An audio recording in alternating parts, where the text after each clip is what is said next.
Hello there and welcome back to Debate Hub. I am here. I've got Chris Shelton with me and I am excited. I don't know if you guys are excited. Are you excited? Hi, Chris. Hi. I was just rapidly posting a link to the thing. Hi. Rapidly posting to the link to the thing and stuff. Sorry, our talk here right now. I was posting it on my social media. Yeah, Blue Sky. I'm here now. Blue Sky just got bookmarks, and I'm like, that's exciting. I'm happy about that. There we go. I have a post for you that I'm gonna read to you real quick. Because I think it's a good thing to start on. So this is something that somebody posted on Blue Sky named Molly Knight. They said, "What a humiliating way for Don Jr. to find out his dad sends birthday cards." Yes, I saw that. Oh, yes. Brother! Yes, poor Eric and Don Jr. What? But yeah.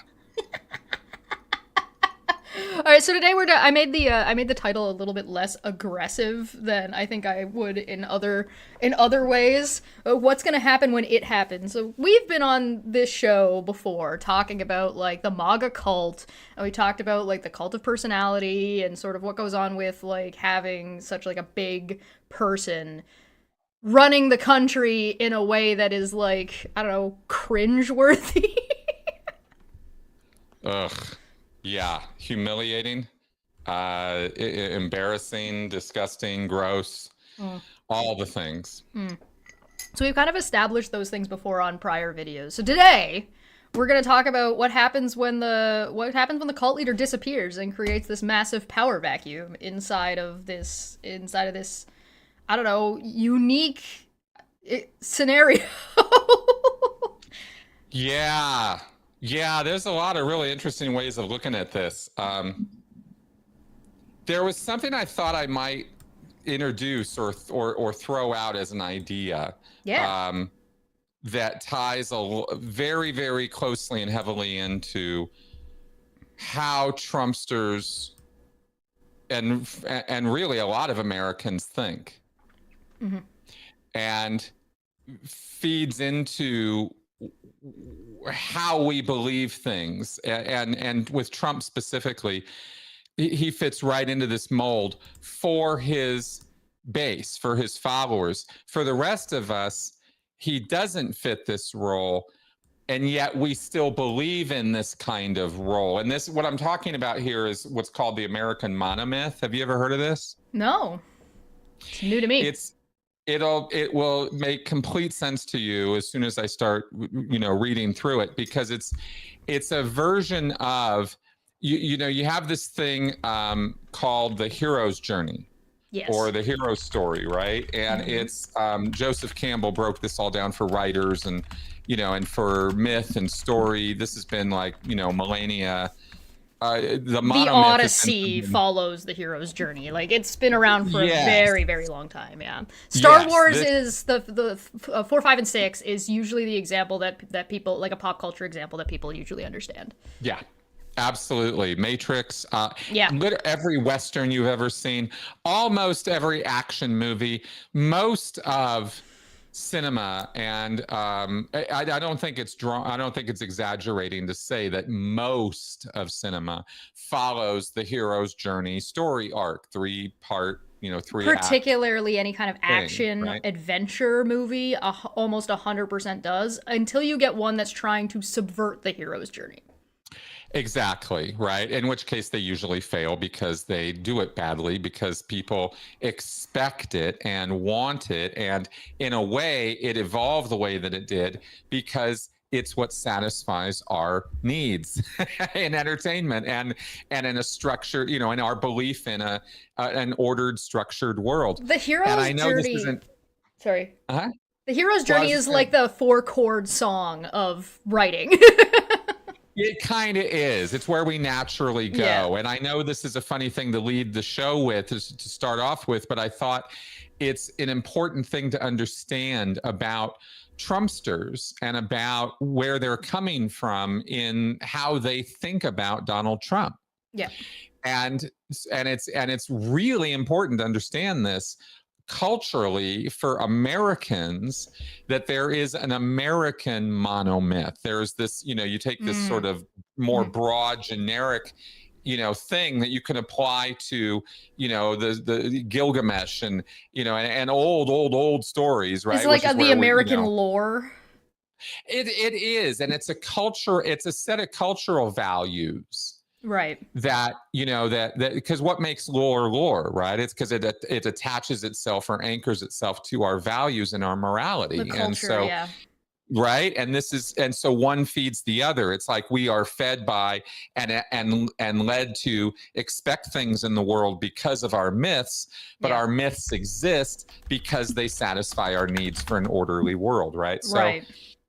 So it's sort of a little bit of a cyclic thing there psychologically. We use stories to try to make sense of the world around us, and and stories, and then we view the world through the lens of stories. Yes. So stories make sense to us, but we then expect those stories to be how reality manifests, right? Or how reality is. It's art reflecting culture, and then culture reflecting art. That's right. That's right. Round and round it goes.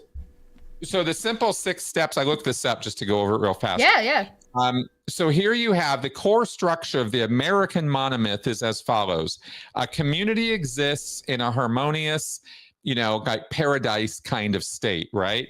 And then the community is threatened by evil, and its normal institutions are unable to respond effectively. I mean, every disaster movie follows this sort of thing too, right? At the beginning, there's some kind of disaster and nobody's able to deal with it. Whether it's the bandits who ride into town and take the place over and are raping and pillaging, or whether it's some corporate interest coming to dam up the river and put all these people out of a home or out of work, or there's some, thing happening that these folks are not able to deal with. Right. And the normal pattern of how we go about dealing with things isn't working this time. It's not up to the task. Right. So that's the setup for the selfless superhero to emerge from outside the community. It's always from outside. The hero renounces personal temptations and desires, embodying a pure redemptive mission. And this is how Trump got sold to his base. Yeah, right? That follows that lines up. It matches. Even his statements, I'm not getting paid. I'm a selfless public servant. I'm donating my salary. Like, why does he say stuff like that? Because it fits this narrative that he knows is part of the sort of view or way that he is developed his cult of personality. It's the personality that he's selling to everybody. Exactly. We know, you and I know, and people who aren't in that cult and aren't all wrapped up in this view can see more objectively that he is very much not that, but they don't see it. They really they cast him in this mold, right? So, and this is important for what's going to happen when he's gone, right? That's why I wanted to talk about you this. have to understand like how he's viewed by the people to know how the people are going to react what happens when Superman dies, right? You have to know how Metropolis feels about Superman. That's right, exactly. So then, as we all know, right, the hero rides into town, right, the selfless lone hero. With the aid of fate or destiny, the hero achieves a decisive victory over the evil force, and the community is restored to its original state of harmony and peace, and the hero then recedes into obscurity, often disappearing from public view, leaving the community to its restored state. So this myth is why Trump has memes where he looks like Rambo. Yeah, because I mean that is the storyline of Rambo, right? This outsider comes in, hero. That's right. The Lone Star. Exactly. Yeah. All of this is fed by everything that we've seen for the last 8-10 years that has driven us crazy, right? We're like, what are you this is what they're doing, is they're feeding into this American myth. Right. And I thought that was important to talk about, just because there's, a lot of Americans have seen a lot of presidents this way, through this lens. Yeah, Barack Trump's Obama specifically, I would be the first one I would think of. Maybe JFK as well.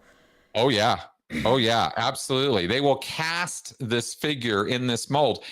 And this is the answer to why it is that Americans, I realized when I was doing some study for this today, this is why Americans imbue so much power or invest so much authority into the office of the president, and have, to a degree that is actually nationally unhealthy. I mean, we don't have a king, but we keep psychologically putting one there.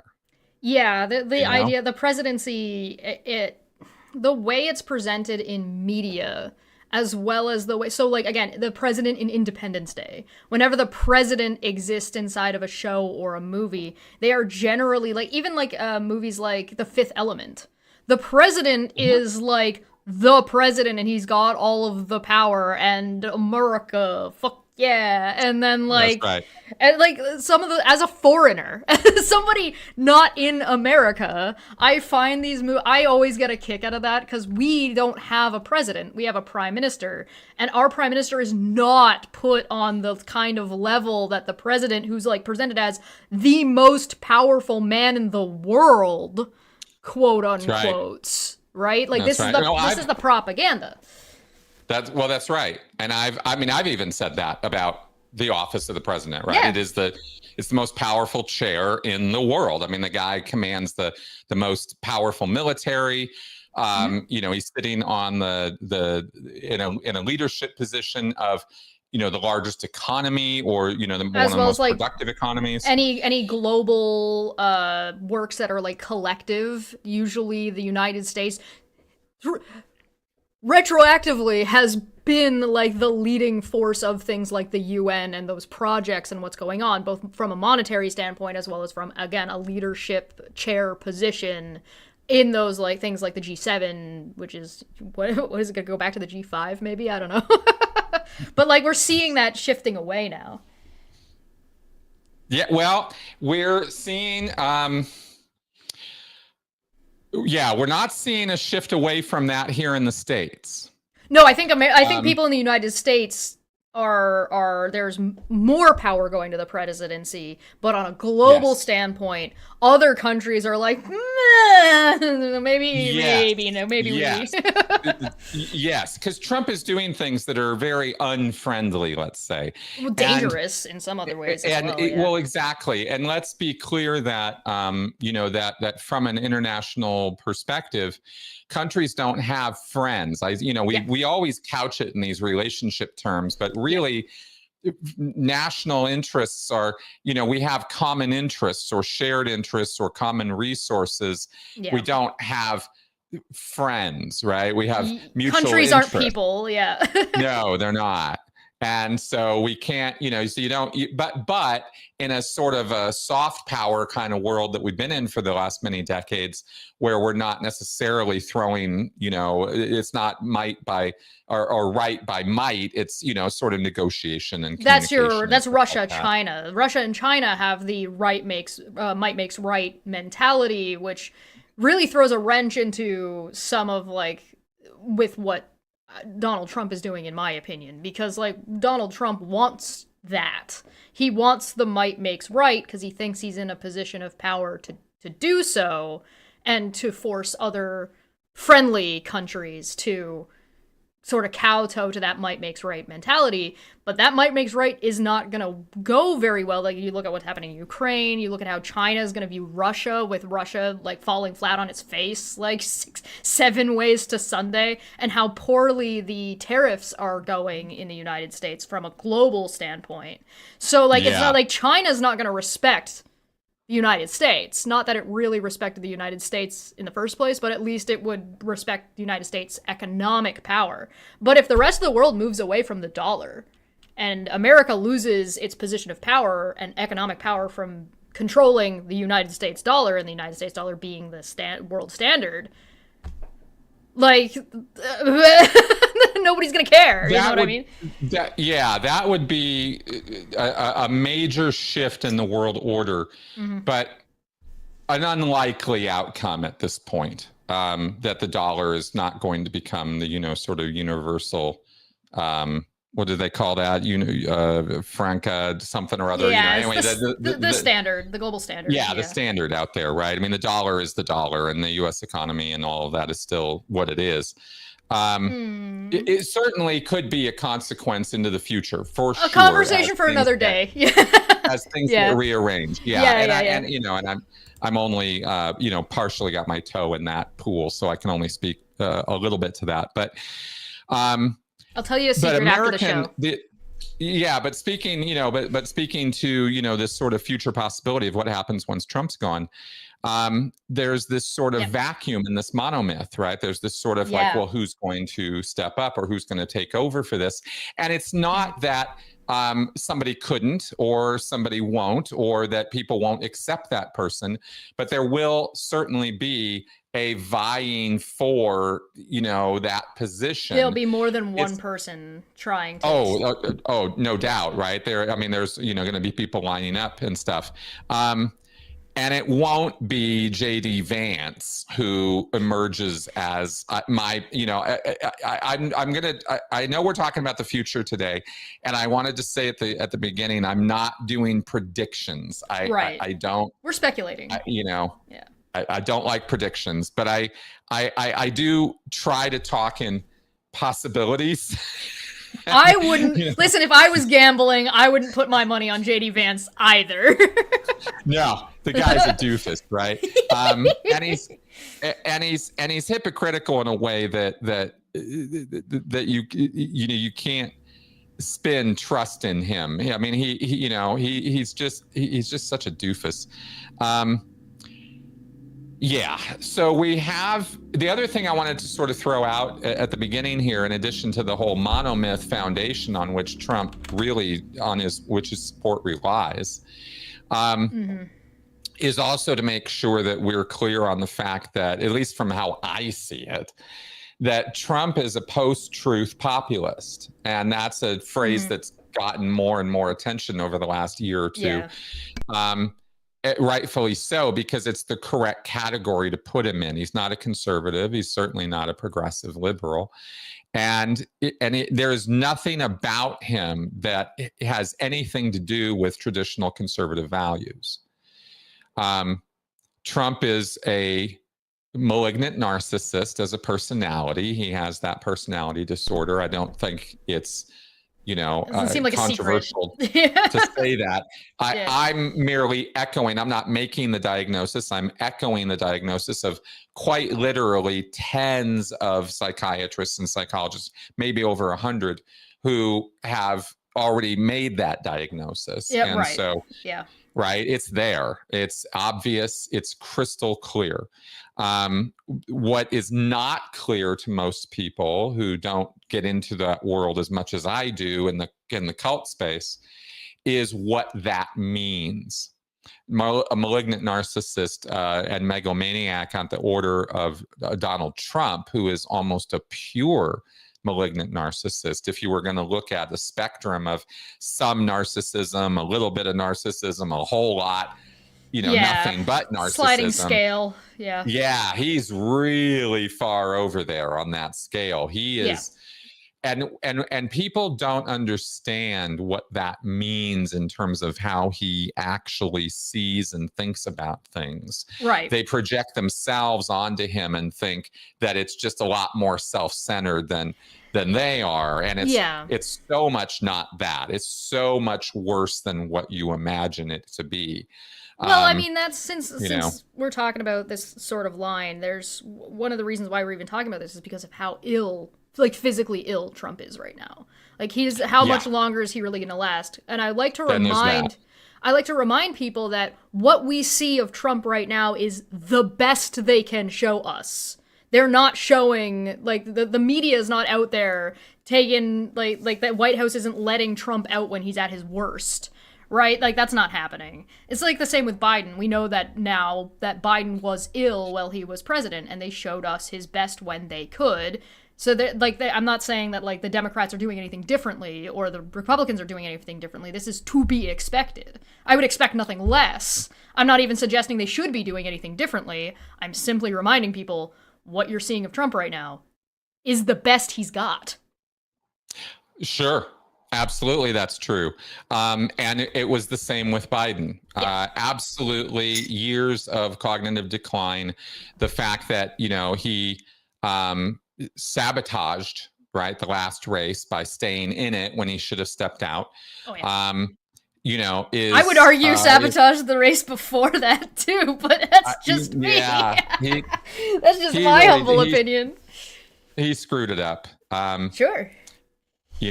I think that's I don't know. I think people get distracted too easily when you're talking about, if we're talking about Donald Trump, it's easy to get distracted by saying, oh, but the Democrats this. We're not talking about the Democrats. Democrats have problems. We can talk about the Democrats another day. If we're going to talk about what the MAGA base and the country of the United States is going to do when Trump inevitably dies, and I'm not saying anybody should go out and kill him. I'm saying that he is clearly very ill and he is going to pass away in the near future. Yes. And yes. I have been very, very, very upset since basically an analysis that I did last summer into November.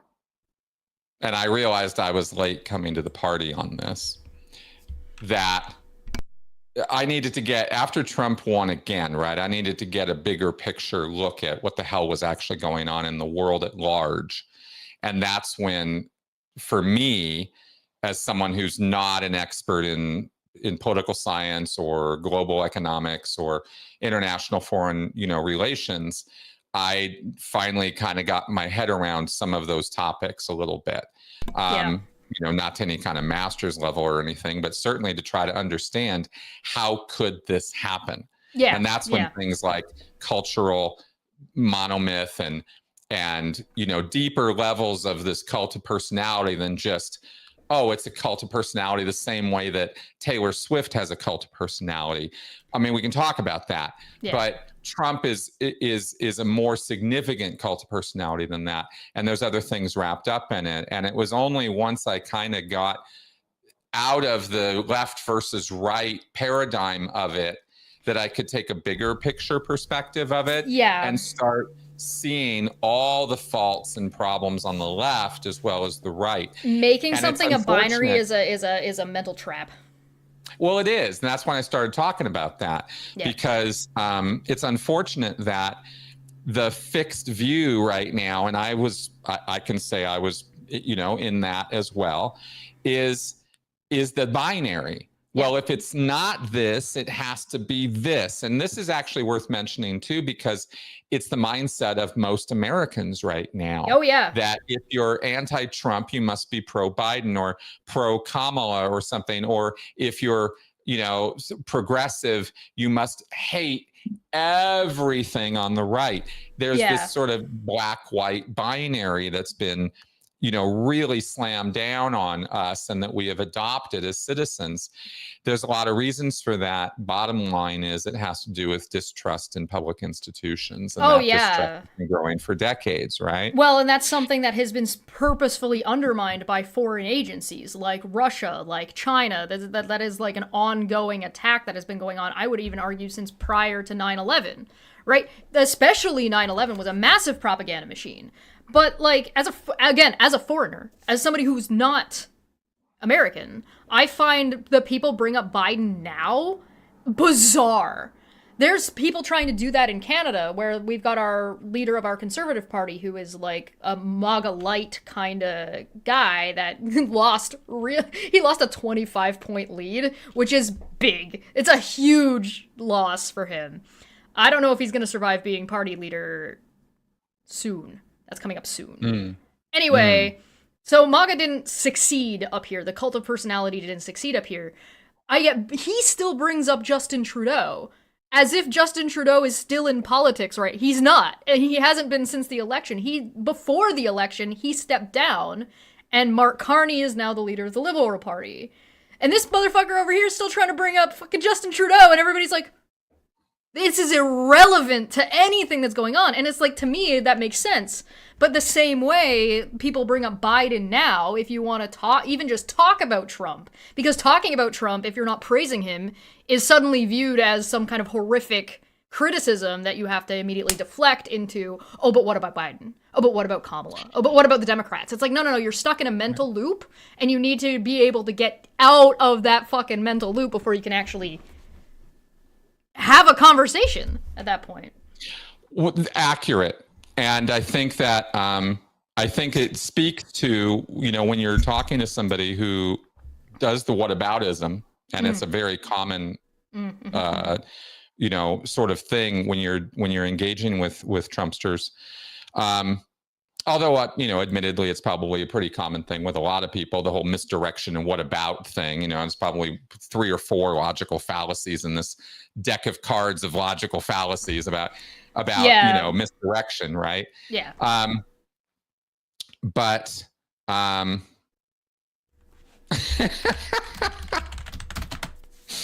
I just I glance down every now and again and see you're looking at chat. Yes, rip it into me one way or the other, right? It's just hilarious. I think if it makes you feel any better, if I remember correctly, if this is the same person, this is a person who a few years ago came into my Discord and got absolutely destroyed by 2 or 3 people. I'm not sure if it's the same person, but I think it is. And they just got absolutely shredded. It was embarrassing. But listen, we're not here to talk about Biden. We're not here to talk. If we want to have a conversation about Biden, we can. Yeah. What I wanted to say about that, though, is it tells you everything about where somebody's head is at, because it speaks to their grievances, right, and their distrust. And this is really the base on which all of this is resting, is this distrust. It's a national crisis of distrust, and it's been going on and building for decades. And and it exists on both the left and the right. And it seems to me that the basic problem is between the left and the right is not the problems that we see that need to be solved, but the explanations that both sides have are so different for why those problems exist and how we should go about dealing with them. And so the post-truth populism perspective, the Trumpian perspective on this, is a Christian nationalist perspective for the most part.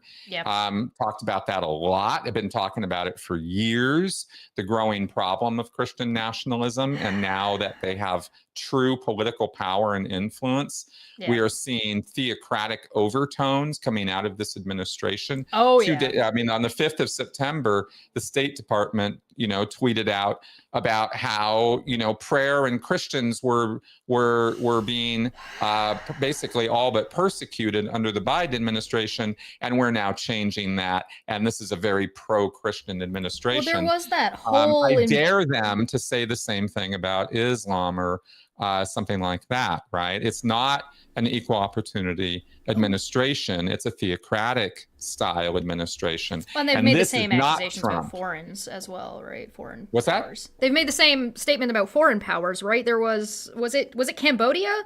One of the presidents of someplace, and Trump was waving around look at all these dead white people, and it's and it was a bunch of crosses all lined up, and it was just completely wrong. Just completely incorrect information. And he was trying to say that there was some kind of racist Christian persecution that was happening in this guy's country, and he's the farmers or something that the farmers, blah blah blah blah, and it's just you get literally everything wrong. Trump was at the G7 and literally everything he said was incorrect. He was like, Russia, it was a big mistake. The other guy got Russia kicked out of the G7, and if they didn't do that, there wouldn't be a war. And it's they got kicked out of the G7 because they started a war in Ukraine, not afterward. You fucking psychopath. He gets everything wrong. But if I go to a bar, if I go to a bar in Canada and I go up to a random fucking person and I say, hey, who do you think's in the G7? They're gonna give me, like, some correct answers. And if I'm like, oh yeah, also Japan or also France, they're gonna be like, oh yeah, no, that makes sense. Like, they'll be able to keep up. If I don't believe I can do that in the United States. If I go to the United States and I say, who's in the G7, they're gonna say, what's that?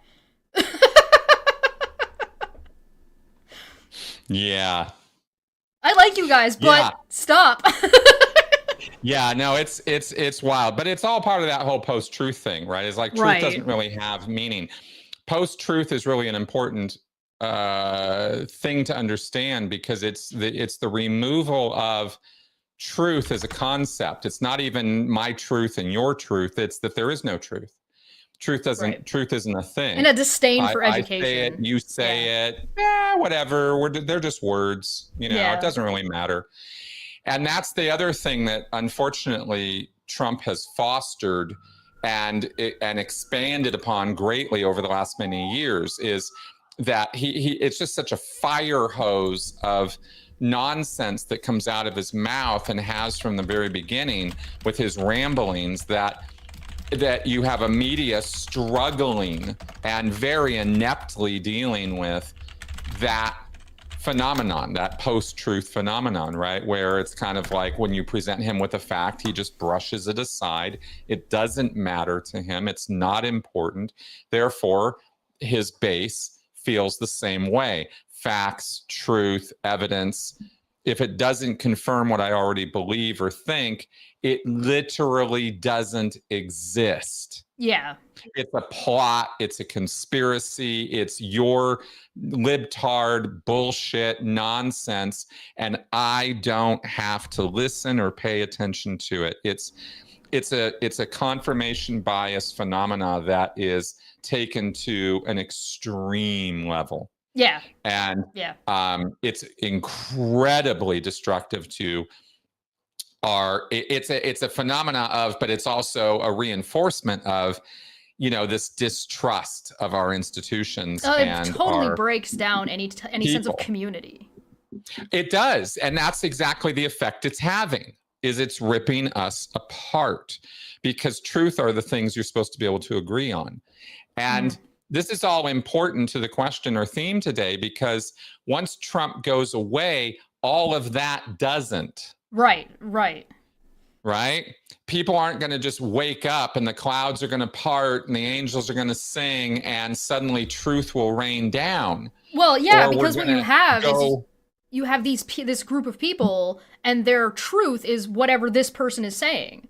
So if you remove this person who's defining whatever is true, now you have all these people and they're going to start having different ideas and they don't know how to reconcile those ideas anymore.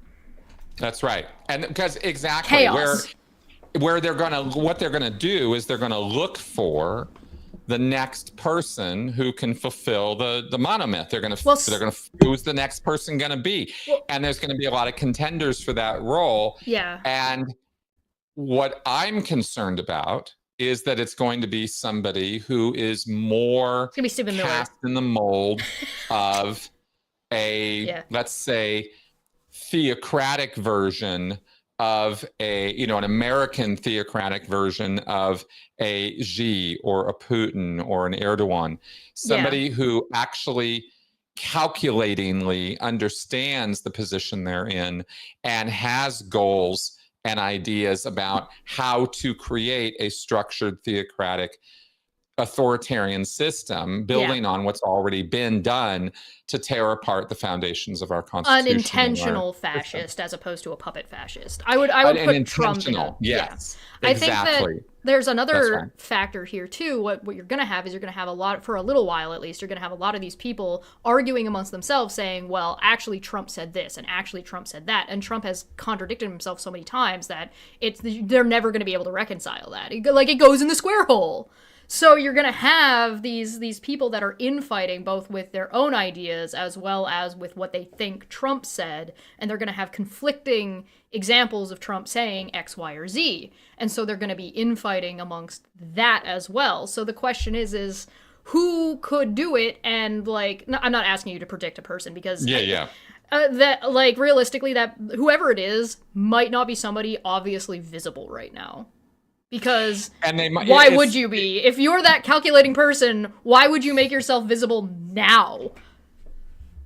Well, exactly. And they're probably somebody who already is in politics at some level, right? Or is involved at some level. Because, you know, if you're going to have aspirations to the president and stuff, then you're going to have to generally be somewhat experienced. Trump wasn't as experienced as I'm saying, but he had a whole collection of enablers around him, Cabal. the Roger Stones and Steve Bannons of the world, who lifted him up and did all the heavy lifting so that, you know, Trump could navigate his way there. It's not going to be in that same pattern, right? It'll probably be something a little more structured, a little bit more intentional, and it might not be immediate. That person may not come around in 2028. That person might be 2032, 2036, something like that. That's what I'm afraid of happening. And to add to this sort of analysis or look at this is, you know, I mentioned the distrust. That's left and right. That's a universal American problem right now, is that we have massive, massive levels of distrust and political disenfranchisement on the part of the left and the right here. In other words, everybody's feeling like there's not much they can do about our system. Our system seems to be corrupt and broken in ways that we don't totally understand, but we can't have any power to fix. And the votes apparently are now, we're told, being so gerrymandered and so mixed around with and messed with that you can't even know whether your vote matters or not, which is why half the American voting population sits it out entirely and is just disenfranchising themselves from the system because they feel there's no need to be part of the system because it's irreparably broken. And it doesn't work for them anyway. Exactly. Right. So that is the true catastrophe in the American experiment right now, is that half the experiment subjects are sitting the whole thing out and not taking part in the process. And and then the half who are at each other's throats because they can't get on the same page about how to solve the very real and universal problems they're experiencing: economic disparity, political disenfranchisement, and a lack of hope in the future, or any concept of nationalist or unifying goals. Or I mean, which seems very anti-American. Like, it's very, like, the ideals on which America sits on, or like the foundation of what America was built on, is, you know, all men equal under God, no kings. This is people run by people, for the people, by the people, blah blah blah blah blah blah blah. And like that seems to be what is supposed to be the American experiment, and the experiment is no longer. It just seemed, to me at least, again, it seems like completely the antithesis. Like, fascism seems like it ought to be the antithesis of what America's supposed to, or the American dream, right? But at the same time, again, as an outsider, I have to be the dick and be like, you know, just going to remind everybody that the United States did not fight fascism on purpose. It was incidental. America joined World War II because they got punched in the face. Well, yeah, it was, you know, it was a difficult time and a difficult set of circumstances to navigate. That's for absolutely. Sure, right? And I'm not saying they did anything wrong. I'm not saying they did anything right. I'm just saying they didn't join the war to punch Nazis. Okay. All right. Well, you know, that the results of World War II were a period of time where global prosperity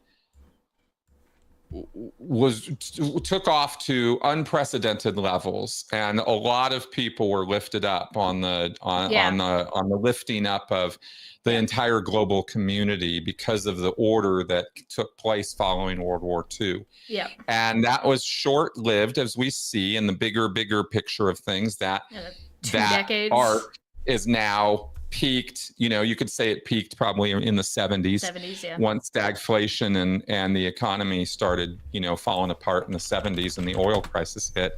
There were very, very, very serious systemic issues entered in, including neoliberal economic policies, and things went to shit real fast for the working man, while the rich got richer and richer and richer, and have ever since the greed of, the decade of greed is good, right? With the 80s. Yeah, the problem of always wanting growth instead of stability and plateauing. It's like a business philosophy. There was a shift in business philosophy, and the shift business philosophy plays a huge part in like the industrialized United States, and it affects Canada too. I don't pretend this is only an American it affected the problem. Whole world. Yeah, is like the global capitalist system is like an unfettered problem.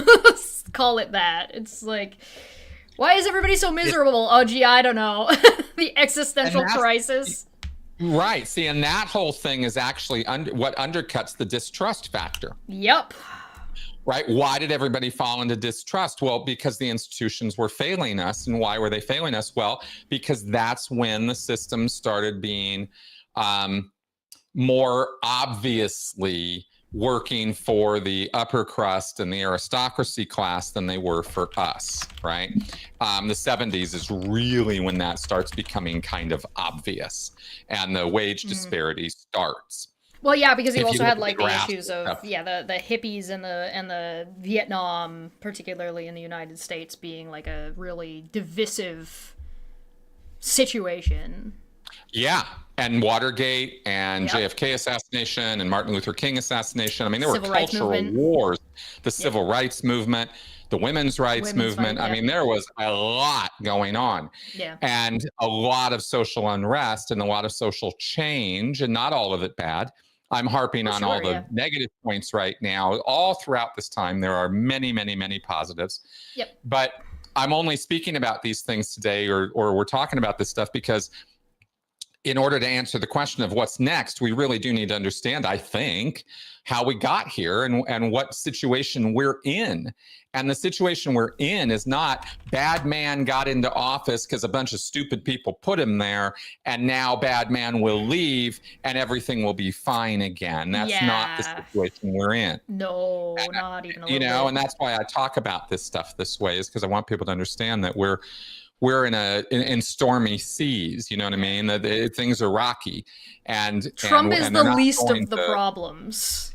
Trump is indicative of the problems. Trump is the drunk captain on the boat, and you're on the boat, and wow, there's a drunk captain on the boat. Well, that's not the cause of the storm, but he ain't helping anything. Right. You know? Yeah, exactly. It's one of those things where I keep saying, listen, the United States wants to like burn down some of its institutions. It doesn't like the people in the United States are not happy with what their government is doing and haven't been happy with what their government is doing for a long time, which is valid. That's totally fine. And so they want to deconstruct some of this and rebuild some of this, which is fine. That's totally valid.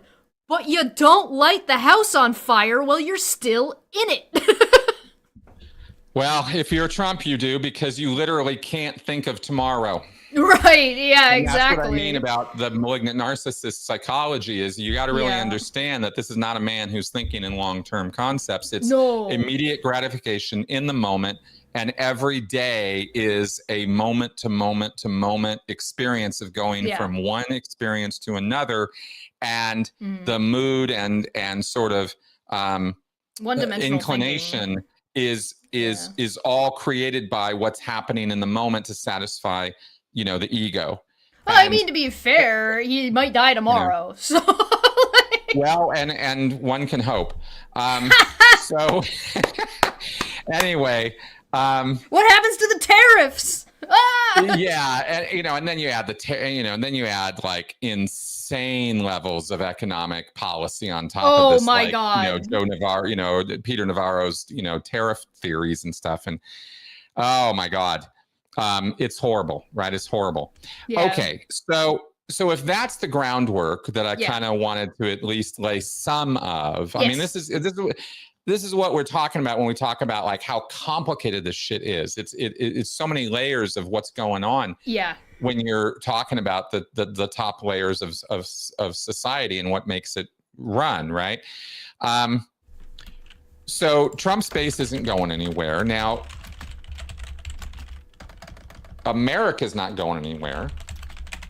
And there are a lot of people in the States who are trying to figure out how to turn this boat around or how to get this economy back on the rails. But what neither side is doing, and this is another important puzzle piece, what neither the left nor the right is doing, and this is what when I did my sort of, okay, what the hell is going on in the world thing, right? This is when this became really, really super clear, and my kind of alliance with the political left ended as well. And that is that neither side is doing the things that need to be done to right the economy, and that is enact policies and taxation and regulation to get the distribution of wealth and assets more fairly distributed. You need to almost reset things, or like start, like it wouldn't be like instantaneously and it wouldn't all be at once, but you need to start in my opinion, the United States, if they really want to like go back to the good old days, because like a lot of what's going on with like the selling of this monolith is the idea of the good old days and going back to when things were sure. Everything, and like which is like the post World War II, right? Your 50s, 60s, and 70s.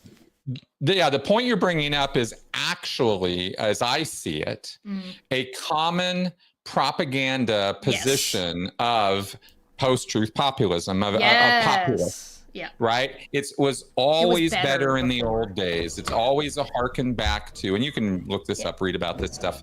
I mean, Mussolini did this, Hitler did this, Stalin did. I mean, all these guys do this crap, right? Which is, let's return to the old days when everything was great or better, because people can remember in their misery of now, things in the past always seem better. Things were never better than when I was a teenager. Every generation thinks that, right? Because it's the best time ever. Well, it's because you were the most free you're ever going to be. We need to build a better society where being a teenager, if high school is the best time that your entire generation of your country is having, you need to make a better fucking system. Well, it's what people tend to do. Yeah, it is. Right? It is. We're all wrong. We need to not do that anymore. We can just not. We are kind of all wrong when we do that. We are actually, right? Yes. It's a fallacy. It's one of those logical fallacies, right? Well, and you like the way your brain the better functions in the old days fallacy, you could call it, right? Things were always better in the old days. But if you're gonna do the old days thing, then do the taxes first. Change the regulations and the taxes back to the 50s. Pre-Reagan. Yeah, Nixon. well, Reagan. a progressive tax system that correctly tax the billionaires would be amazing. And my point in starting this whole part was that neither side, neither the left nor the right, is really working on that. Correct. Oh yeah, no, not in the United States, absolutely not. In Canada, there is a little bit of that happening. It's interesting because it's not going backwards, but it's like looking at older things that worked and trying to re-implement them in an updated format. So, for example, one of Mark Carney's policies is dealing with the housing crisis. And one of the ways he wants to deal with the housing crisis is once upon a time, back in the old days, there was sort of these ready-made houses that you could catalog by. And so he's trying to, like, with Canadian lumber and Canadian resources, yada, yada, yada, yada, bring back these ready-made large amounts of building these houses that are sort of like just like copy-paste printed, to try to make housing more affordable. And it's an old policy that existed back in the day. And he's like, well, let's revamp these houses, update them, make them more like economically like sustainable. So both like from like a green standpoint, as like from a global warming type standpoint, where it's like they're, they're made with like the right kind of electricity. They're not burning a lot of da. They don't have a big carbon footprint, and like the resources that they're being used and how expensive they are to build and what the layout of the house is, so that they're modernized and yada yada yada yada, and then just trying to get them implemented. So it's looking at something that worked in the past that we got rid of and said, well, can we bring this back and can we update it so it makes sense for our current economic situation and the current like sensibilities of the people who live here. So it's not like you don't have to throw everything out that existed once upon a time. You can reassess things and bring them back. But I mean, to see America bring back like some tax policy from the 50s.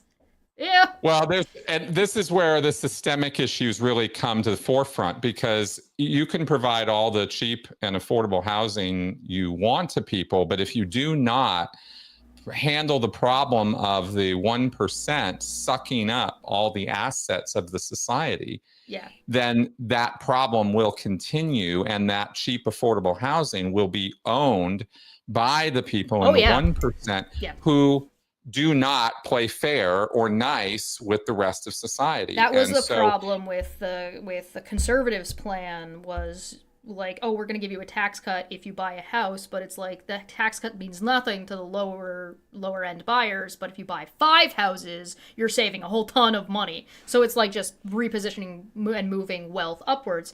But America is in a very unique position when it comes to like how it handles billionaires, because if you look at the top 10 billionaires, like singular richest people, individuals, not like corporations that are like shareholder corporate, like not at companies, individuals. Out of 10, 9 of them are American. Sure. Well, which shouldn't surprise anybody. But if you've got 9 people that are all worth so much fucking money, and that is shifting the GDP of the entire country, you've got like a fucking problem. Fair enough. Fair enough. I don't think it's their wealth that's shifting our GDP, but I do think that what they do and where, say, manufacturing's occurring, where supply lines are occurring, where, worker training is occurring. These are the things that, long term have all kinds of effects on us. And for example, and I don't want to get off into some big long thing on this because it's easy to do so. Yeah. But the AI thing right now, for example, I mean, just billions and billions and billions of dollars is going into the equivalent of pet rocks. I mean, it's not going anywhere, and AI is not going to meet the promises that continue to flood out of the mouth of Sam Altman and Tim Cook. These guys, it's a promise not that they don't know what they're talking about. It's that they're spinning, that they are used car salesmen, and that's what they're doing at that level, right? And so that has long-term effects on our viability and our global economy, for sure it does. These rich guys really get off on their fads, whether it's virtual reality, remember that? Or the whole metaverse. That went by the fucking side of the dodo like pretty goddamn fast, right? Because people don't want it. And they don't want AI. They don't want AI replacing them or taking their jobs or doing any of this or doing any of that. Well, the good news is AI can't. It's not that good. And so the promises of this are just freaking people out and creating more anxiety and more stress on the workers. And that's, in addition to the very real wealth inequality, that's what's feeding the divisive civil war that we're experiencing. That's what the billionaires do that fuck with us, right? Is they continually fuck around with us with their promises and inflated, exaggerated claims about what they want to do, because they're dreamers and really little boys in big bodies, and they just don't really think about what they're doing. And it's hard for people at lower levels on the socioeconomic ladder to realize that people at the top are just as stupid and ill-informed and biased as everybody else. They just can't conceive of the idea that Sam Altman could be selling them on nothing but pure bullshit about AI. But he is. He's getting away with it. He's been doing it for years. There's one thing that I like, just specifically about billionaires, and like specifically about like economic flow. One of the main principles of money and economics on any scale is there is nothing worth less than money that is not moving. If the money is hoarded and dammed up, it is literally doing less than nothing. It doesn't matter how much of it you have, dirt is worth more. That's right. So no, that's right. And that's the exact problem with the asset thing, right? Because it's not just about money in a bank or digital currency or crypto. It's about actual assets, houses, cars, buildings, tables, computers, I mean, stuff, right? These are the assets of our society, and that's all hoarded by this top 1% who are living in the rarefied air of believing that their world has never been better and things have never been better for them. You know, the sort of Gilded Age 2.0. Except right? they also think that they're not doing good enough because it's keeping up with the Joneses. They're not, a billionaire isn't comparing their life to your life. A billionaire is comparing their life to the other billionaire. Oh yeah, no, this is horrible stuff. So it's so bad. It's so psychologically broken. This is all part of this picture. Yes. And we're sitting at the, in the middle and bottom of this ladder, this socioeconomic ladder, right? And politically, we're like, well, our institutions are supposed to protect us, and they're not doing that. And our laws are supposed to protect us, and look at all this violence, and look at all this random minority violence, and this violence and that violence. So they're not doing their jobs either. And right? You can confirmation your bias your way into believing that all of society is on the, verge of imminent collapse, which it's not. But people can very easily go there, and the incendiary media is running off of, attention and clicks 24-hour news cycle for profit. More than happy to feed you that, right? As a narrative. So it's a real mix of awful, isn't it? Yeah. Right? It's all these things. It's like, wow, this is pretty fucked up. It makes it look more fucked up than it is, which is hard.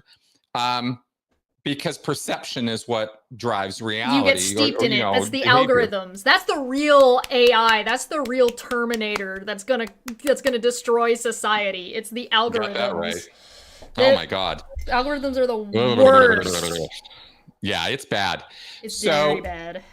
So when we look at, well, okay, cool. So what happens when the drunk captain on the boat, isn't there, right? Well, somebody else is going to captain the ship. Somebody's going to step up and do it. Like 3 people are going to try and grab the steering wheel at the same time. Probably. Given the fact that we have a ping-pongy society, and as long as our votes still matter, and I think they will, I don't think gerrymandering has gotten to a catastrophic level yet where our votes really don't matter. I don't think we're there yet. We will probably see a shift toward, progressive leadership of some kind. But here's the thing about that, and this has been what has been really difficult to watch once you realize how disorganized and kind of fucked up the Dems are. You start realizing that you can't just rely on a return to the left-right shift pendulum swing. Yeah. Because, the last election, for example, I mean, it was the Dems' election to lose, and they lost it horribly because Biden sabotaged it, and Kamala wasn't really the person who should have been positioned there. There should have been a primary. Yes, but that's what I mean when I say Biden kind of sabotaged that, right? Yeah. I acknowledge it. I do. I acknowledge it. Yeah, I agree with you. I agree that Biden was cognitively impaired and something should have been done about that. Okay, good. You got my agreement. Does that change anything about my conversation about Trump? No, it doesn't. So that wasn't really the issue, and shut the fuck up, right? We're not talking about Biden. We're talking about an ineffective, disorganized, and out of touch Democratic Party as a whole. Yes. Yeah. That's a bigger problem than Biden. Ineffective and out of touch are like nice ways of and effective. I think that's accurate. I think that's a nice way to put it, and I think it's an accurate way to put it. Right.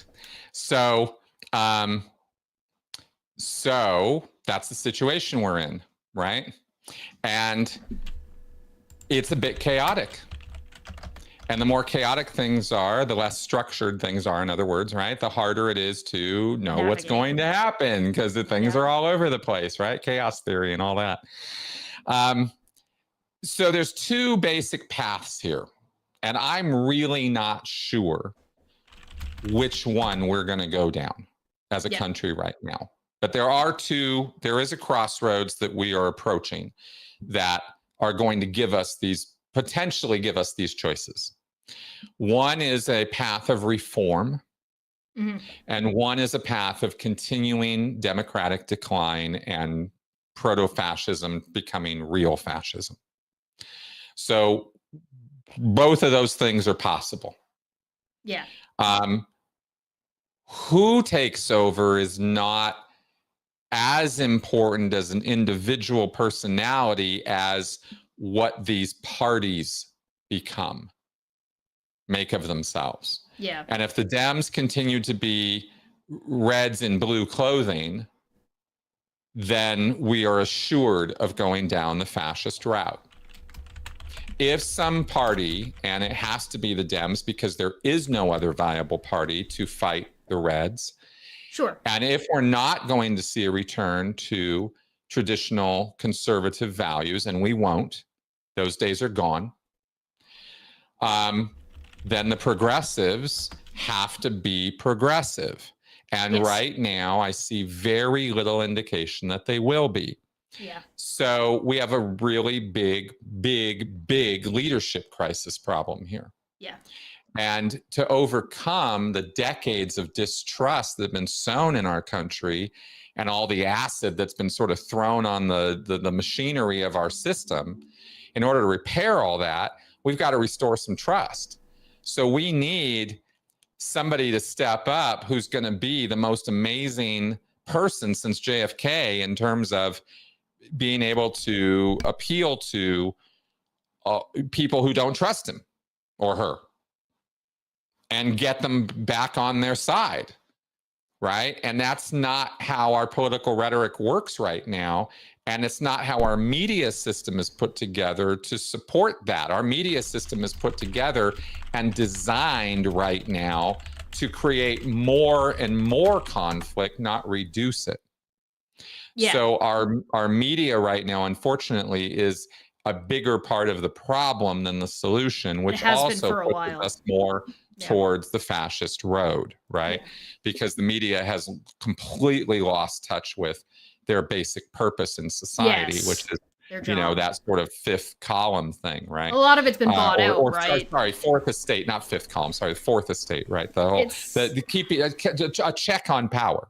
Yeah. The media is supposed to be a check on power. Instead, the media is a subservient slave to power, and that's because of the way the system was revamped to become advertiser-based, attention-based, economy. When news was not that, it was. It was news. It was supposed to be news. It was easier to hold its position as the journalists aren't supposed to be fucking influencers. Exactly. End my suffering. Yeah, the I hate it so much. Yeah, it's bad, right? It sucks to be born in a time of democratic decline, in a time when the cycles of history are rolling in a downward, de-evolution. I feel that's the time that we are in right now. I've been saying for a little while that the millennials are the sacrificial generation. Somebody had to be. Sorry. Get fucked, millennials. But I hate being doom and gloom, right? So I want to at least point out that, the road less, the reform road here, right? The path to start changing this is there. It's visible. There are people on it. There are people who are working on it. There are people who can see what's going on. I'm not, none of what I'm saying today is original thinking to me, right? I've learned all this stuff. So there are people out there putting this stuff down and trying to get people, sort of incentivized around it or uniting around these ideas. Taxing the billionaires is the simple statement. There's a lot more to it than just tax the billionaires. There's a lot more to reform than that. But it's where we need to be and where we need to start. And unfortunately, the systems right now are so working on the side of the billionaires that it's hard to conceive of powerful enough legislators coming to power to overturn that. But it's possible. It could happen. Yeah, tell me, okay, correct me if I'm wrong about this. This is just an observation, or what it seems to me is that the United States does not want to move forward because there is not a one perfect solution. So if I say, hey, there's a problem in the electoral system, and somebody says, okay, well, here's a solution, and some people are like, yeah, here's a solution, and then way more people are like, okay, but it's not perfect. It's gonna have this problem, this problem, this problem, this problem. Sure. And it's like, okay, Sure. yeah, but it's a step. Mm-hmm. And like, even if it's not perfect, it will at least solve some of these problems, and then we can do the next thing, and then the next thing. It's like, it feels to me that the people in the United States want to be at the finish line instead of actually running the race to get there.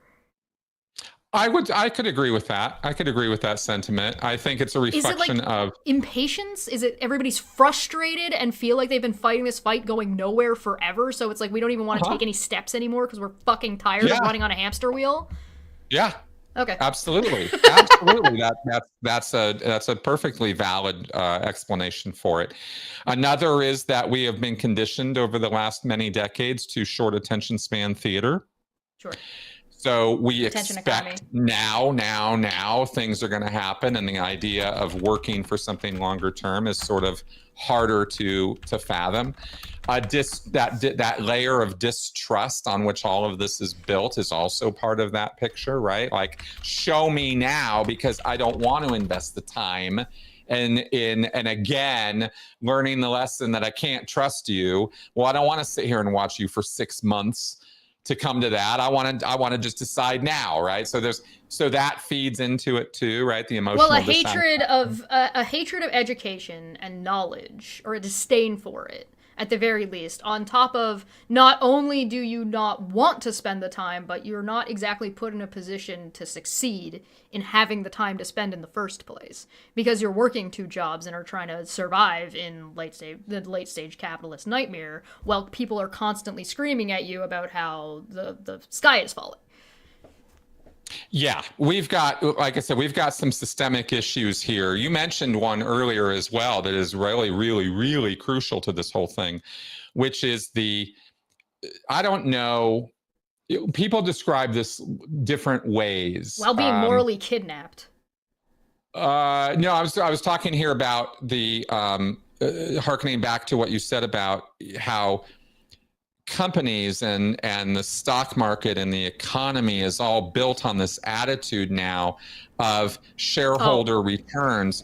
And so therefore, every quarter of every year, if you're not profitable, you're failing. Yeah. You can't just steady Eddie your way through this economy. Yeah. And be validated for it. If you're not progressing and innovating and changing and growing, you're somehow perceived as failing. You want a good example? Oreos. Stop making new cookies. You made the perfect cookie. Actually, that's a great example of exactly what I'm talking about. Oreos are a steady Eddie. They are a product that is never going to go away, never gonna fade, never gonna go extinct. Everyone loves Oreos. You got a steady base of people and a revolving, it doesn't have to be ever growing, but there's always new people coming on as you're losing people. You're always going to have a base of people who are going to want Oreos. Everyone loves Oreos. Not good enough. See, you made the perfect cookie. The attitude somehow, and I don't know exactly where this came from yet. I haven't figured it out yet, but it's been around for a long ass time, and it comes back down to, I mentioned earlier, the 80s as the decade of greed, right? Yeah. Greed is good is the famous quote from Wall Street. Yeah. And it persona, it sort of embodies the 80s as a time period, right? Greed is good. So I think it was somewhere in this time period that this kind of attitude evolved of, if you're not growing, you're shrinking, which is not true. No. This was a rampant idea in Scientology. Oh yeah. Rampant. Of Hubbard course. based so much abuse Oh. on the principle. And he said it over and over again in Scientology. He said it as a rule of the universe, like a foundational gravity and light. And you either expand or you contract. There's no staying the same. Yeah. You can't just stay the same. And it's fucking bullshit. Yeah. It's a If it works, it destructive works. philosophical position. And I feel the same way about cartoons. There are so many, like, so well made. Like, just because it's something new, it doesn't mean it's better. Why are we still making some shit that was really, really good? You want a really good example of how, like, fucking business models right now currently fucking suck? Go find an Instapot. You can't. You can't go find a new Instapot. Why? They went out of business. Why did they go out of business? Their product was too good. They sold out, everybody fucking bought one, and none of them break. That's funny. That's funny. So now if you want to find one, you gotta find one in a thrift store. Or a garage sale. There you go. Well, I thought the Oreo cookie was a great product to highlight there, right? Fucking making new cookies. Stop making Birthday new ones, cake right? Oreos. They call it, there's another term for this, which has gotten popularity, which is the result of this thinking, this philosophical position, and it's called enshittification. Yes. Netflix is the best example of enshittification, in my opinion, right now. It is. Netflix is a wonderful example of that. Streaming services in general have become a very easy to see example of enshittification. Yeah. It's a cycle. It's a way of doing business that gives you short-term returns at the cost of long-term stability and growth. And people opt for it in an age of greed. Right? When greed is good, and I'm just going to keep going back to that because it really was a trend-setting idea that really took hold in the 80s. Well, it destroyed capitalism. Capitalism doesn't. Yeah. Arbitrage. There were, the idea of making money off of betting on whether money is going to go up or down. The whole Wall Street thing. Yeah. It's a bubble. Stocks are a mistake. Don't see it that way, right? But it's a bubble.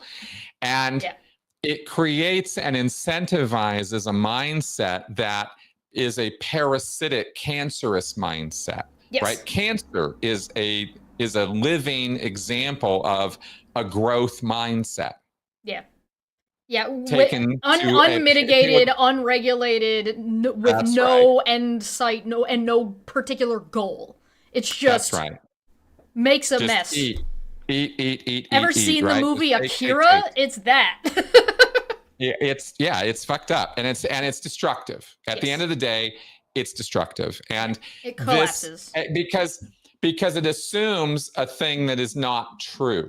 There's a fundamental assumption with this kind of attitude, which is that expansion is infinite. There's an infinite number of resources, an infinite number of spaces to get into, and you can always expand more and more and more. And if your one product, if your Oreo isn't taking you there, then come up with another Oreo, or do what Zoom is doing now and try to be everything, not just a really good telecommunication platform, but let's bring notes into it. Let's bring documents into it. Let's make this your one-stop solution for everything. And then they stop doing the one thing that they're good at. And it's like, now that's the enshittification part, because it's like, hey, listen, you're good at this thing, keep being good at this thing, and then they're like, oh, but we're gonna add this and this and this and this, and then they forgot about that thing that they were good at, and then this starts to suck because it's not getting any maintenance. Exactly. You expect me to call you on this thing? What is it, a phone? Yeah. I mean, come on. Don't fix it if it's not broken. Exactly. So Shows this like is the Animaniacs. Just play the Animaniacs. I don't need a new show. I just want to watch the Animaniacs. exactly. So this is another one of these underlying societal, sort of things that's throwing. Yeah. When I mention people throwing acid into the cogwheels of our system, Yeah. this is what I'm talking about, right? Yes. Is it wasn't always this way. It wasn't always this way at all. It's not For even most normal. of our time on this planet, it hasn't been this way. But post-industrial societies and predatory personalities can become a toxic mix when they are influencing millions of people at a time. There's power here that is unfathomable in its reach and its influence. And we haven't had people who have that kind of power in history. So we can look to history for echoes of what could happen now, but we also have to realize that we're living in very original times that don't have earlier precedents. There's no earlier time we can fall back on to figure out what does social media do to people. Right. We don't know. And the more we find out what it's doing to people, the worse the picture becomes, right? And so that's eventually going to go by the board. Social media will eventually disappear, but maybe not in our lifetimes, but eventually it will, because it's a destructive influence on us. Same with the greed is good attitude. Eventually there will be a revolution, and eventually that will go away. There are a handful of companies that are doing that or, now. Yeah, it's whether or not it goes 50 years from now. Yeah, there's a question about like social. Thing is like a lot of things like this is like people forget that societies evolve. Like groups of people, cities, societies, the philosophies, those places evolve and they change. So something that is inherently self-destructive won't evolve, like won't continue. It will either be thrown to the wayside and gotten rid of, or it will be useful. And so if it's not useful in functioning the way it is, so like Canada is making its own social media platform. And it is. Yeah. Canada Social? And I think it's called something with a beaver in it, because of course it is. With a beaver in it? Yeah, I don't know. I don't remember what it's called, but it better have beaver in the name. That's all that matters. It's important not to take yourself too seriously. That's the spirit. Yeah. So wow, cool. Yeah. So if they do that, it's now you're creating a space. So like Reddit, for example, has some really good resources on it. If you move to a new city, you can find a subreddit for that city. And so you can find out about and learn about that city. Facebook has city pages, and that city will update you on that information. Facebook is a piece of shit. Twitter is a piece of shit. So those things will not stay. The social community connection will. What it looks like, we'll see. I don't know. We're going to see if America's going to be able to afford to be on the internet anymore. Exactly.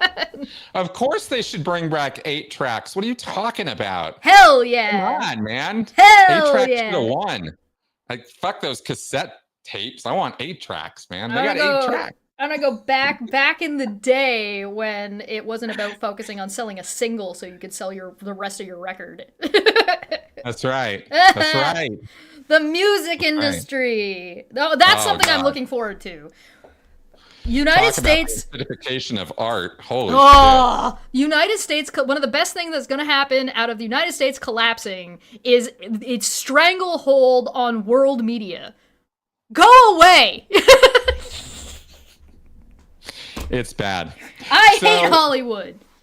So these are the factors I see, driving us really, you know what I mean? It's kind of like if you open, here's another one of my problems, right? And I've already bagged on the media today, but let me bag on them a little bit more. Just because we're really struggling right now with effective, trustworthy news. Yes. And it's kind of like what we're talking about today is kind of like opening the hood and looking down at the engine and really seeing what's going on. And unfortunately, a lot of the reporting that's happening is so focused on what personality clashes are happening in the cockpit, right? Oh my God, Stephen Miller Elon Musk. It's like, yeah, very funny, but like, what's going on? That's not news. Exactly. These deeper systemic issues are not being engaged with in the same way, right? And Yeah. I'm of course that's just, another symptom of the problem, but Yeah. also something worth pointing out, because I'm concerned that people are not going to get this, and it's going to, just go down that fascist route. I'm very, very concerned about that. It would be unfortunate for the United States to go down the route of, like, realistically, for the United States to get through this without, it's going to be painful. Whichever way you go, this is going to be painful. I suspect within the next 3 to 5 years, there is going to be mass illness and mass starvation, just because of the policies that have been put forward by the Trump administration. Because if you were to hard pump the brakes, stop on a dime right this very second, and turn around, the results of some of those things that have been done, it's too late to renege. You're not going to be able to take those things back. So you're going to have to. And so that turnover to turn the car around is a really big circle that you're going to have to get. And not only that is assuming that you have the right people doing the right thing at the right time, in the right way. And that's a big ask from anybody, let alone, and like, it's too big. So it's going to, there's a lot of people are going to die. And I'm not trying to be alarmist. I'm not trying to be doom and gloom about it. I'm trying to be realistic. Like, these are things that are not only already occurring, we're starting to see that, but it's going to get worse over the next handful of years. So it's really up to the American people and up to the people of the United States to decide, okay, you're burning your house down. What do you want to put here now? And so if it's fascism, are you sure? Is this really what you want to do? I know, but this is where people go, right? Because of that whole MAGA, I mean, we're seeing so much of this just come straight out of basic psychology and critical thinking, and emotional intelligence. You can't leave that by the wayside, but it's wild, the way people are driven, and they're not driven by facts. They're not driven by reason. They're not driven by evidence. They're just not. And it's time we stop pretending that they are. We give far too much credence to, facts and evidence as drivers of behavior, and they're not, right? It's not that they have nothing to do with it, but they're not the thing that drives the engine of what makes us do what we do. It's our emotions and ultimately our morality and identity that do that. And people aren't clear on that. They don't really understand themselves. I mean, I can't believe how many people I run into who don't even understand or know that they have emotional needs. Yeah. There's something really unique about the idealized sort of mentality, or like the individualism of like the individualistic philosophy of the people, like no bigger than a group of 5 in the United States. And it's like, it, again, as an outsider, to me, I don't understand this, because I have Americans, people from the United States, arguing with me about, well, my free speech lets me do this. And I'm like, that's not how it works here. The way it works here is that our Supreme Court has made decisions that is like, no, your freedoms do not outweigh the safety of the people who live in this city. So I don't care what their opinions are. So we had a Canadian version of Nick Fuentes. He got arrested for being a fucking terrorist. Wow. And he was like, him and his group were labeled as terrorists because they didn't get their privacy. Like, their privacy, people have argued to me that their privacy was like invaded because the feds basically got hold of their Discord and looked at what they were saying in their Discord, and they were like planning on holding a protest where they were planning on like bombing a government building. And so it's like, you guys are terrorists, and then like there wasn't any real argument about it. Like the people in Canada were like, yeah, fuck those guys. Like but people in the United States are like, no, they're allowed to say whatever they want in Discord, and it's like, no, you're not. That's not how it works here. No, and I think that people who know what they're talking about legally would know that you are limited even in a private Discord in terms of actually planning a terrorist activity or event. You're gonna be taken in for stuff like that, no matter how much freedom of speech you shout. But in the United States, I don't see Nick Fuentes getting fucking arrested. No, Nick Fuentes is turning on Trump, so yeah, well, maybe he's gonna get arrested soon then. But like he doesn't get shut down, he doesn't get taken out, he doesn't like nothing. He doesn't spend time in jail. Like this doesn't happen. Like but there's a difference between expressing hatred and actually planning an event, and that's where that fine line is often drawn, right? It's bizarre to me. It's strange. I hear you. And this is the clash of cultures, and this is okay. Yeah. This I'm okay with, right? This is like, yeah, let's argue, let's talk about it. I'd rather that than pull out the guns and let's start shooting. Yeah, I'm not even saying that like people in the United States, like your guys' rules are wrong. I'm simply just saying it's different. So when people argue with me about something that happened in Canada, it's like, no, this is part of our rules. This is the way we do things. Right. And so they're telling me I'm wrong, and it's like, what? Yeah, no, for sure. And there's and it's funny how you can look at things in other countries and really get on board with some, and then other ones just be like, ugh. Yeah. It's kind of funny because like, for example, I'm a big fan of the whole EU, freedom of information over there, where you don't get to just take other people's likeness and use it, or take their information and just own it.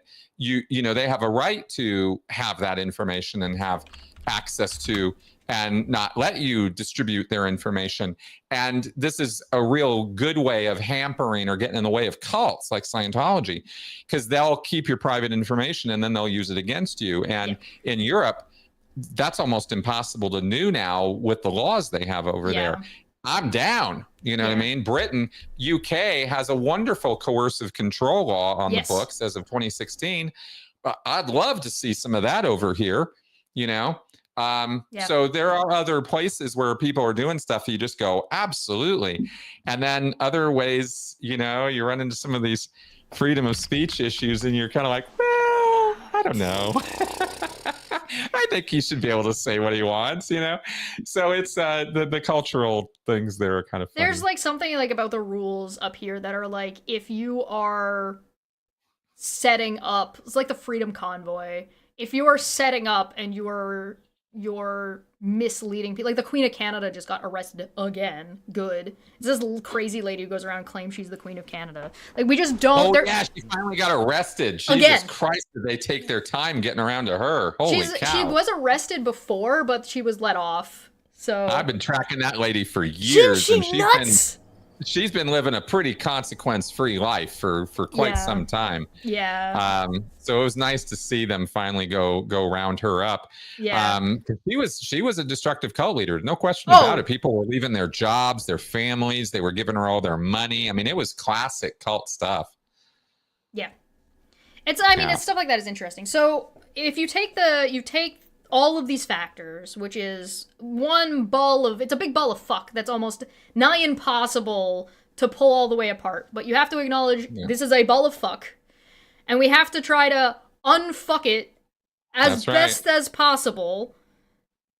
And you take the guy who is currently holding the ball of fuck, which is Donald Trump right now, is holding the ball of fuck. And people are like, good, he's holding the ball of fuck. We like what he's doing with the ball of fuck. And then suddenly Trump is gone. What happens to the ball of fuck? That's what we've been saying the whole time here, right? What does happen to it? It's going to be a free-for-all. And we'll see where the ball lands. I don't know, man. Like I said, I wish I could have more faith in the Dems on this one, but I really don't now. And that's kind of what puts me into a little bit of a despairful position because I'm like, who am I supposed to vote for? Who am I supposed to invest in, right? And this is really where I try to put out the messaging to people, and I do it myself here locally, right? Of get active locally. Yeah. You can't really go wrong doing that. You're doing something that matters, you're doing something that's effective. You're making your immediate area better. You are, and the top comes from the bottom in our systems, and so the more work you do at the lower levels of our systems, at the city level, state level, et cetera, the more you could have a potential downstream impact on the higher levels of our society. That's really the power we have available to us.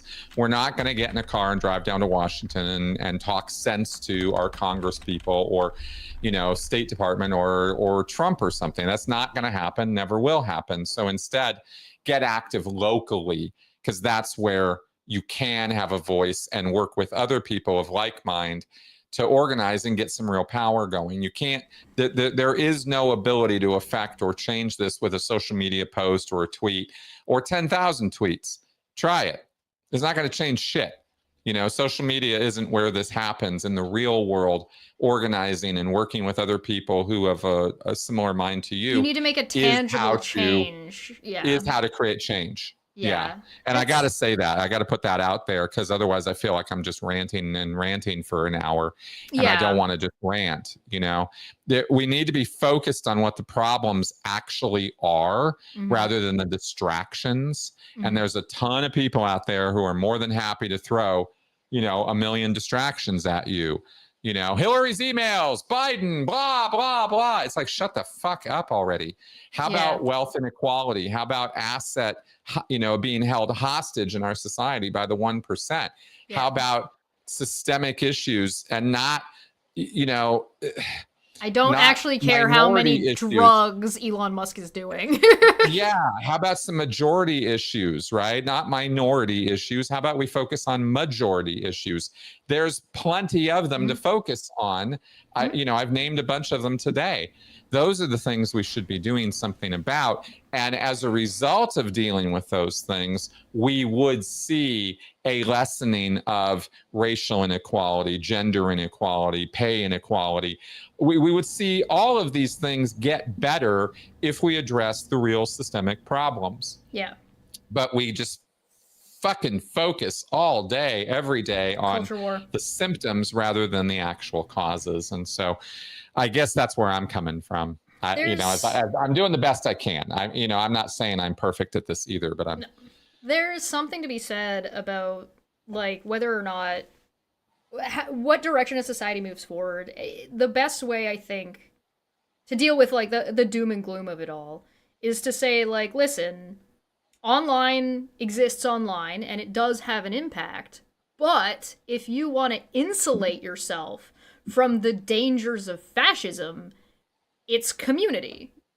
So if you build your local community that has access to money and very little oversight from the powers that be, Big Brother isn't paying attention to what's happening in small town McBuckfuck in the middle of the United States, you can insulate and start insulating yourself from these things like famine, like access to healthcare. And the way you do that is through your local legislation and through community projects. So if you do things and I'm not speaking out my ass here. This is you can if you have farms on the outside of your fucking town, you can gather your resources as a group and incentivize and help those farmers be able to afford to produce food that you can then still have access to when you otherwise wouldn't have access to them because the federal government has cut those farmers off from their subsidies. Well, exactly. And that's we are going to see more of that. Actually, in terms of predictions, I feel pretty confident in going in this direction as well, which is that more power will be taken by the states here in the US to take responsibility for things that have been being taken care of by the central government. the federal level. So, for example, we're seeing a thing put together right now by some left coast states on vaccines and taking over vaccine regulation for their states, which they have perfect right to do. And if you want to make the argument that Mississippi can force abortions on every single woman there because of states' rights, then guess what? These other states get to enforce mandates on vaccines, or that abortion is perfectly legal for anybody who wants one, and they get to do that too. And we can have the state by state checkerboard US with wildly different cultural ideas about how to deal with these things. And that's what's going to happen, because the central federal government is becoming either more and more egregiously stupid, hostile, or corrupt, or inept, or just isn't there at all to help. When a government becomes hostile to its people, that government holds no value. So that's the type of scenario where you now have, where even if people don't trust the government, there's a difference between people not trusting the government and the government being outright hostile towards its citizens. The Trump administration, the current Trump administration, is straight up hostile to a large portion of the population in the United States. Straight up hostile. And because of that, that's where you start getting things like revolution. That's where you get things like let them eat cake. That's where you get things like, when was the last time somebody got guillotined? 1972? Do we need to bring that back? Like, that's that kind of mentality, because if they're killing you, there is no reason for you to be on some kind of moral high horse and not retaliate. Right. Now, the government under Trump is doing, is overreaching in egregious ways. They're going to have to overreach in far more egregious ways before we're going to see anything like revolution. We're very, very, very far away from that right now. Oh yeah, so, no, I agree. I don't think the people of the United States are ready for anything like that, and I don't even think they're even remotely close. Now, I will say that the Trump administration might force it, specifically because the Trump administration is out here pretending they're going to war with Chicago. So stating that we're like, we're going to war in Chicago. Like, what the fuck are you talking about? Yeah, that's just Trump playing with his army figures. I mean, that's it was 1997. Really... Sorry, it was 1977, not 1972 for the last guillotine. It's being talked about and reported on at a level that is actually more than it really is, but that's okay, because I'd like to have it reported on that way so people are riled up to do something about it. Right. Rather than sit and watch it happen, right? I don't believe that the people of the United States are ready to do a revolution, and won't be for a little while. And the main reason I don't think that they are is, or that my piece of evidence that makes me think this, my main piece of evidence is that no ICE agent has been shot and left dead in a suburb. Exactly. We're not seeing revolutionary activity, right? Yeah.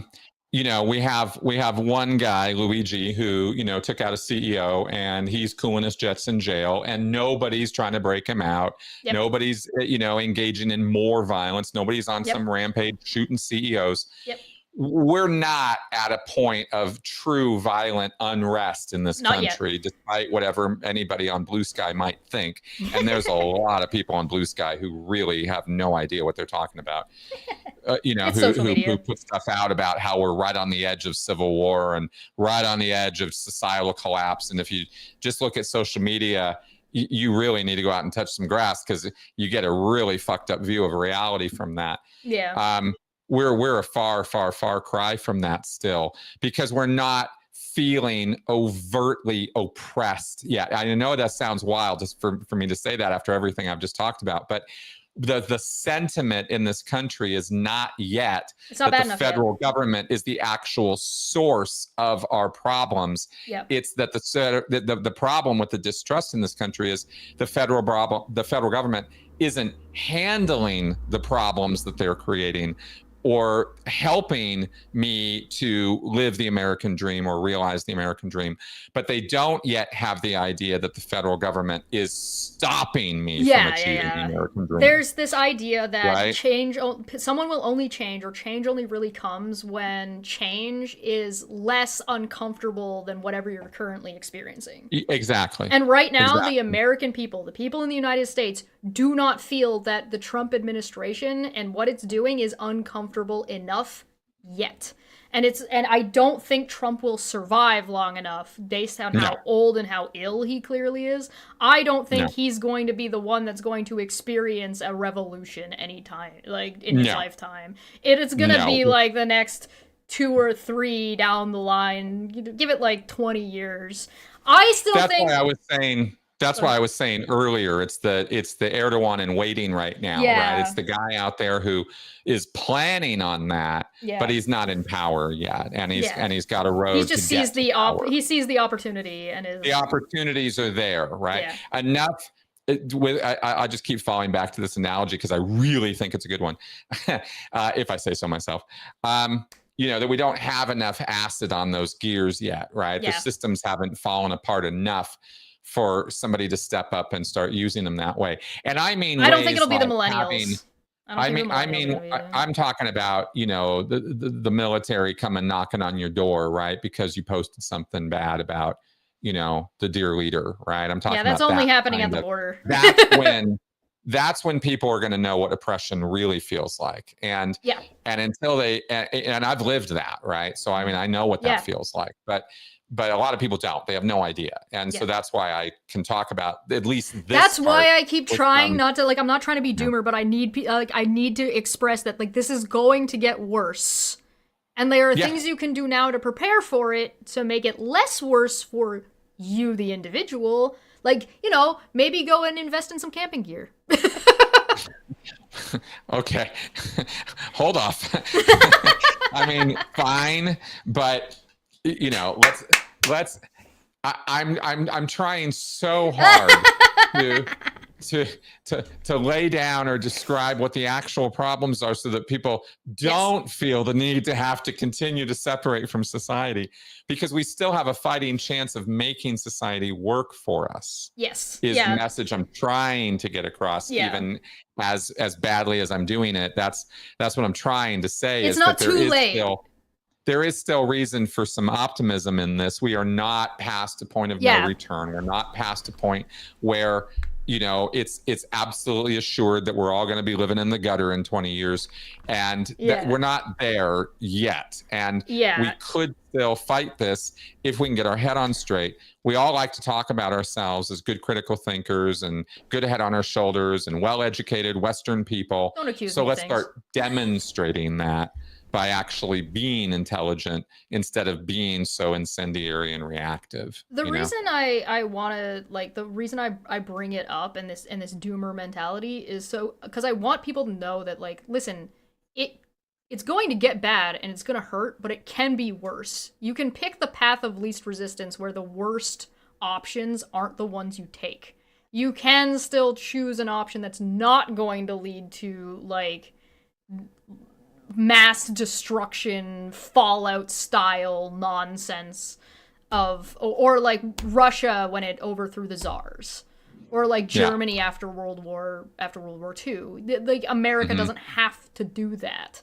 You have the option. I think this is more of on a bigger picture rather than an individual picture. I think one of the best things, one of the best options that the United States has that it can still do and can still do amicably, and might be the best option. I don't know if it is the best option, but might be the best option, is to divvy up the way the Soviet Union did. And divvy up into smaller countries instead of being the American conglomerate haphazardly duct taped together that it is. Because I think California can do better when it comes to making deals with Arkansas or Ohio on its own than it is with the federal government almost seeming like it's getting in the way at this point between amicable.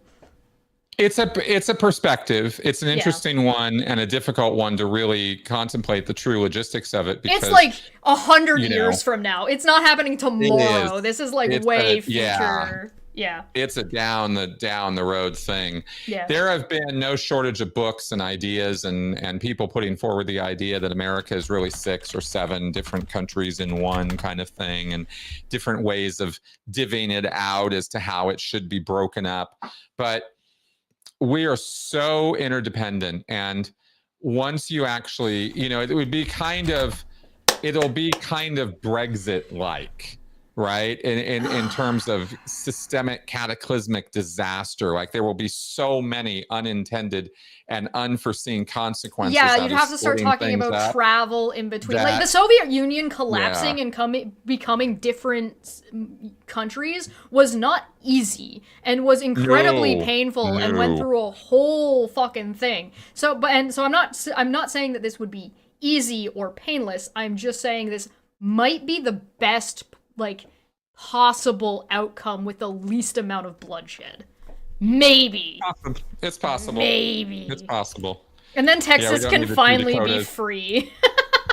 we don't need those Dakotas anymore. That's right. No, you'll find lots of people who will absolutely knee-jerk agree with this. Absolutely would. Because we're a country divided right now, right? We're in a cultural civil war. And it's a soft war. It's not a hard war, right? But it is. It's a cultural civil war. There are hard parts about it that are hard. It's not even an ideological one. Yeah. It's a cultural one, and that speaks more to, I think, where we're going, and where I think that could be an eventuality, is that these different cultures become so separate from one another. The South versus the Pacific Northwest, right? For example, opposites, right? Mm-hmm. The Northeast versus the liberal left, Florida versus California. I don't even know how, will it split up geographically along those lines? I don't even think the states would be like the states, like their own countries. I don't even think that would make any sense. You'd have to have redrawn lines. We'd have regions. Yeah. We'd break it up into regions probably, but what regions and how and why and is this going to happen by vote? Is it going to happen by, dictator decision? Yeah. What, how are we going to do this? Right. There's so many, but that is way, way, way down the line. Somebody in the chat, give Texas and the American South to Mexico. There's nothing that I would find more amusing than having Texas become part of Mexico. That would be the funniest shit ever. I just like to think about that. It would be so funny. Ironic. It would be. It would be ironic. But Texans would pick up guns before they'd let that happen. So I don't know. Texas. Oh, they would. They would. I like to think that the United States would pick up guns to fight things that they don't like, and yet I'm sitting here watching them not pick up guns to fight things they don't like. Because we're not being oppressed yet. You're not there. You're not there yet. We're not there yet. That's what I'm trying to say. I'm so disappointed. That's exactly proof positive what I'm talking about. No, I agree with you. There are more guns in this country than anywhere else in the world. And there's a lot of people in this country who know how to use those guns. And there's a literal law that's enabling you to use them, and you're still not using them. Right? Yes, it's a thing here. And blows my mind. We're not seeing that. And it's not just because, the only people who own guns are Trump supporters or something. That's not true at all. Yeah, Moshi makes a good point. Very much not true. The white people aren't being oppressed enough yet. Yeah. No, we're not. We're not. Yep. We're not. We're not even remotely being oppressed enough. Right? Yep. When you can't get your kids food, yes, or medical care, or, and it's because government agents are literally standing in your way, stopping you. Yep. That's when you recognize the oppression. People are real slow on this stuff, unfortunately. Yeah, and I as wish a society, they weren't, but they are. There's something to be said about, the thing that baffles me a little bit is the number of children that the United States has specifically sacrificed to their gun god, and then they're still not willing to use their... you think you'd use those things at the drop of a hat.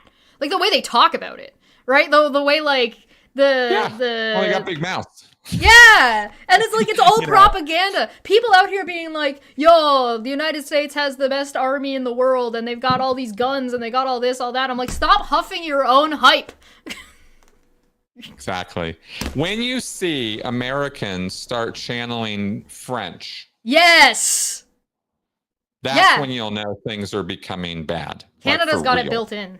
Right? We built that shit in. When the protests are, Yeah. I still think protests. Those people don't fuck around with protests. They're not protesting. This is riots. There's I think that protests are only effective if they're peaceful, and riots are only effective if they're violent towards the right people. Yeah. So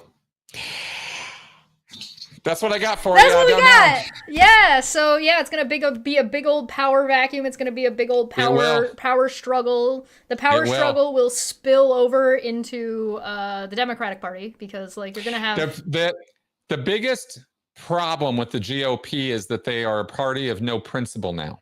Yes. Yeah.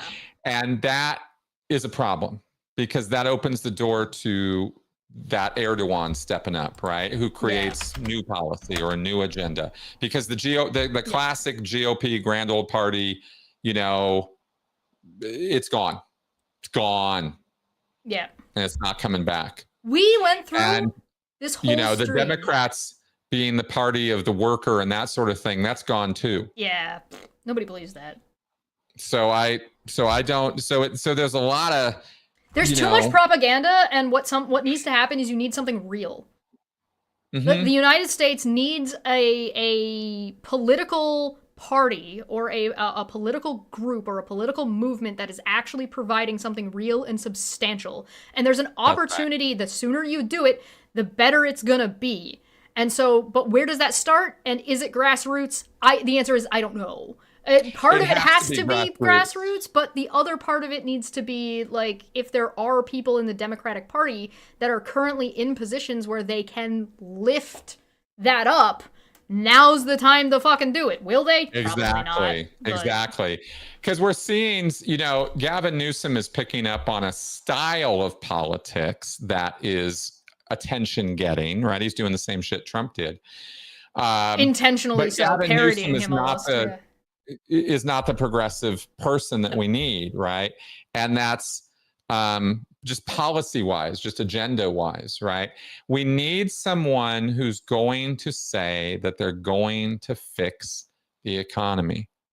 And they're going to fix the economy by making it fair, by redistributing the assets and the wealth. The problem is that message has to get through on top of decades of GOP propagandizing against socialism. And so now anything that ever socialism is communism is fascism, redistribute, right, is like socialism. There is something one thing that if America really wants to do something to help itself, if the United States citizens want to do something that to help themselves, is they need to get out of their own head. There's America and there's not America, and maybe it might be worth your time to look at what not America does, because sometimes other countries do things that might be helpful to do. We could stop being so binary in our thinking. America and not America. It's almost like there's more than just not America outside of America or something like that. I don't know. Crazy. I don't know. We went through this whole stream and we didn't mention Hitler once. We didn't. We did not. You just brought it up. It was Godwin's law, right? We did not violate Godwin's law. No, we did violate Godwin's law because we didn't bring up Hitler. Yeah. We did not bring it up. Yeah, Godwin's law is that Hitler will always come up. Right. So we violated the law. We violated it, yes. Yeah, we did it. I'm so impressed with us. That's it. What do you got coming up? Too. Your book is linked in the description down below. Thank you. My book all about Scientology, which we didn't talk about hardly at all today. So you can check this out if you want to know about Scientology. Ayo. I'm in the middle of writing a book on cult recovery. I'm putting up a lot of great stuff on my channel. Y'all should go watch it. It's amazing stuff. And I'm really, really, really wrapped up in this model that I've created of human behavior about, what I talked about briefly here today about cognition or rationalization and emotion and morality. And I call it my REM model. And I think I think it's a simple, easy way to understand why people do what they do. And I hope people will check out what I put out on that. I'm going to have to write a book on that too eventually. But I'm just trying to get people to calm down and understand each other a little bit better. Yeah. Don't be so dramatic, everybody. Chill out. Right? Ooh, take a chill pill. Bring the temperature down. Relax. It's okay. Breathe. Weed's legal in my country. I tell you, I mean, let me say this one little bit that really does come from my expertise and knowledge and experience, which is actually, it's a joke, but it's true.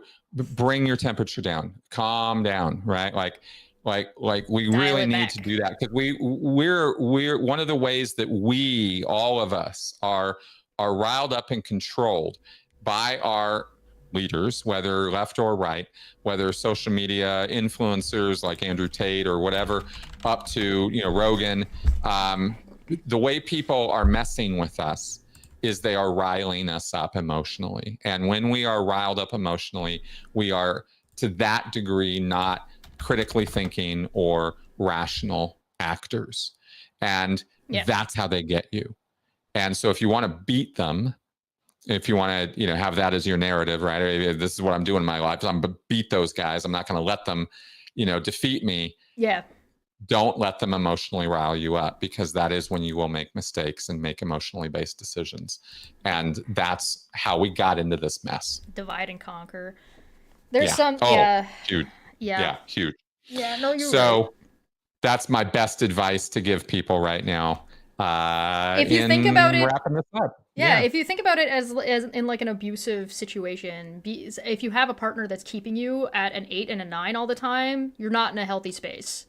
That's it, right there. And exactly. If you're always at an 8 or a 9, when something really bad happens, you got nowhere to go, and you've got no energy to spend. All right, that's everything. All right. Bye. Thanks for the opportunity to talk today. It was fun. Like, share, subscribe, go to Chris's channel. We're getting out of here. Say goodbye. Bye-bye. Bye-bye.